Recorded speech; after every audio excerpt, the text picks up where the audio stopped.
Hey my friends, Sam Haymart with Test Driven TV. A week ago when this arrived at my doorstep, we did our This Is Just In video where I asked you, our viewers, what do you want to know about the all-new 2023 Chevrolet Colorado Trail Boss? And a lot of you answered, so I'm going to do my best to answer your questions and tell you what you really want to know.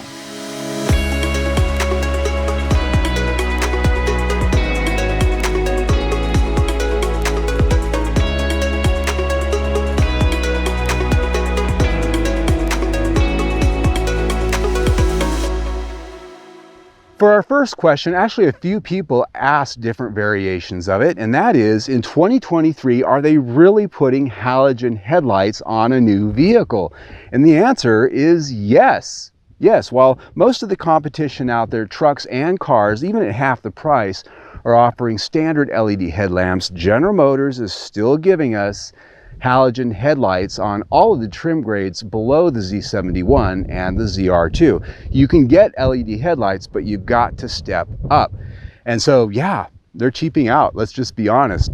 The other part of the question was, how do they work at night? Well, the truth is, folks, we've been driving vehicles with halogen headlights for over 100 years. It's not like they were a problem that needed to be solved and quick. But that said, they do work reasonably good at night. I didn't drive this truck around this week at night going, geez, I wish this had LEDs. It didn't even occur to me. So that's just my anecdotal thoughts on the matter. But yes, they are cheaping out.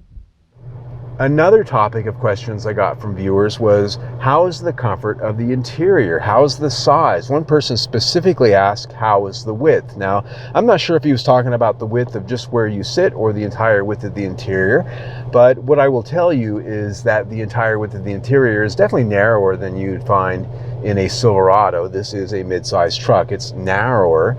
As far as the width of where I'm sitting between the console and the door, I've got about 1 to 2 inches between my legs and the outer limits here. I can sort of let them spread and lean up against those things, but you do feel like you're in a cockpit for sure. If I was much bigger than I am, which is about 175 pounds, I would probably feel a little bit scrunched in here. But as a comparison to the last generation Colorado, this interior is virtually identical in size. If you look at all the measurements, headroom, legroom, shoulder room, hip room, they're all within an inch of each other, either larger or smaller. The big improvement? The back seat. 6 inches of extra space back there for legroom, and that is something that you can definitely feel. And so I find that the comfort here is good. Sitting in this front seat, I could literally sit here all day, and sitting in the back seat, that's actually a lot more comfortable than it used to be in the last generation, and it's certainly better than what I found in the Ford Ranger and in the Toyota Tacoma. So I think the interior is definitely a place that is better than some of the competitors, and I like it quite a bit myself. Now, most of the questions I got about this truck were all about this turbocharged 4-cylinder engine, and the gist of them, different variations of which is this engine really going to be reliable long-term in an off-road truck? How's it going to hold up? One person specifically asked about the Arizona heat here, and right now it's 104 degrees as I stand here. I think I had a pretty good idea of how it works and drives out here, which you can see on our test drive video linked at the end.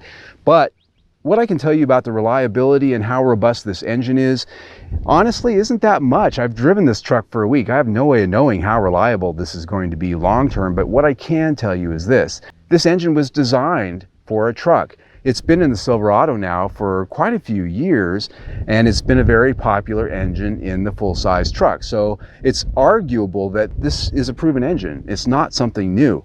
What I would tell you is that you could search Silverado 2.7-liter turbo on the internet, and you'll probably get pages and pages of anecdotal evidence out there of what owners have dealt with. So you can really find a lot of data out there to answer your concerns. But what I would tell you is this: it doesn't really matter. You don't have much choice. I mean, if you look out there in the market, Ford Ranger, turbocharged 4-cylinder, the new Toyota Tacoma, turbocharged 4-cylinder. The competitors out there are all going that direction. The only remaining naturally aspirated V6 you can get is in the Nissan Frontier, and that's old. And that's not going to last forever. It's not going to be long. They're going to have to succumb to the 4-cylinder turbo movement. And so be a good cracker, take your pill, smile, sink your toes in the mud, and just enjoy the damn thing. I mean, there's nothing you can do. You're getting a Turbo 4 whether you like it or not. Now, I'm being silly, but it's the truth. I would say the biggest question I've gotten from most viewers is, what about this 4-cylinder engine? How's the power and how does it compare against the old V6? Well, the question I always like to ask first is, how does it go? A little slow off the line, but once it gets going, it goes 60. So there's 0 to 60. Now that's seat of the pants, not scientific. But here's what I would say. The horsepower on this 4-cylinder engine is virtually identical to the old V6. Torque, though, is way higher, 390 pound-feet of torque on this particular model. That is huge. The problem? This truck weighs about 600 pounds more than the old one, so any advantage you get from the extra power and torque, I think, is probably pretty well absorbed by the fact that this truck weighs a lot more. Now, the engine works pretty good compared to the old V6. When it comes to refinement, the V6 was smoother and a little bit more refined. 4 cylinders, a little bit more rough around the edges, and you can hear it, right? You heard it there. It's making noise. Noise, vibration, harshness. It's a 4-cylinder and it's a big one at that.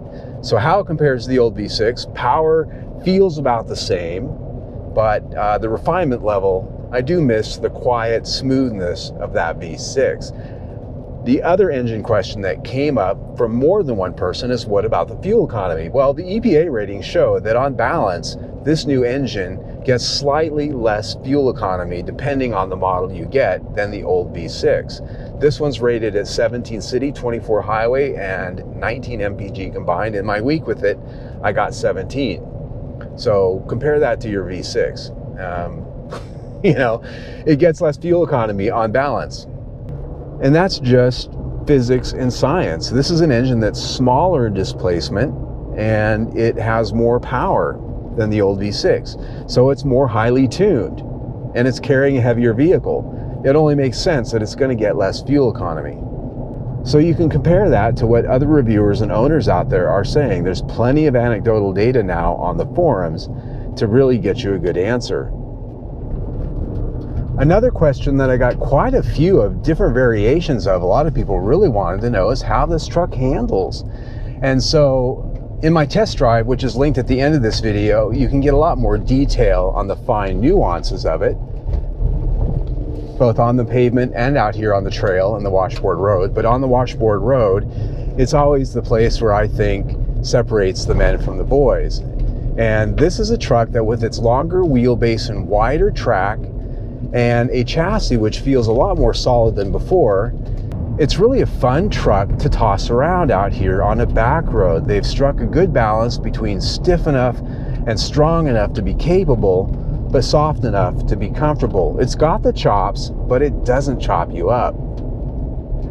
All right, my friends, there you go for your questions answered on the 2023 Chevrolet Colorado Trail Boss. Now, every week we put up a video on Thursdays called This Just In. It's when our new press car arrives. We show it to you inside and out, give you a few details, and then I ask, what do you want to know about this? And this is where the questions came from for this video right here. So I hope I've done a good job at answering most of the questions that you've had. If you have any more, you can drop those down below in the information section, in the comments, and I'll do my best to answer those. If you want to know more on this truck, our test drive and some technical deep dives can be found right there on our Colorado playlist. Quite a few videos there. And you can also subscribe to our YouTube channel right down there. Either way, stay tuned.